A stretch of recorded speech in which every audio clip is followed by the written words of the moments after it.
ತೆರೆದು ಬೊಂಬೆಯನು ಮಾಡಿ ತಂದೆ.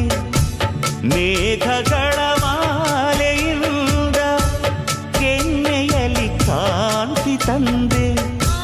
ಮೂಡಣದ ಊರಿನಿಂದ ಹೂವುಗಳ ಸಾಲು ಬರೆದೆ. ಇಬ್ಬನಿಯ ಬಸಿದು ನಾನು ಕಣ್ಣಿನಲ್ಲಿ ಒದ್ದೆಯ ತಂದೆ.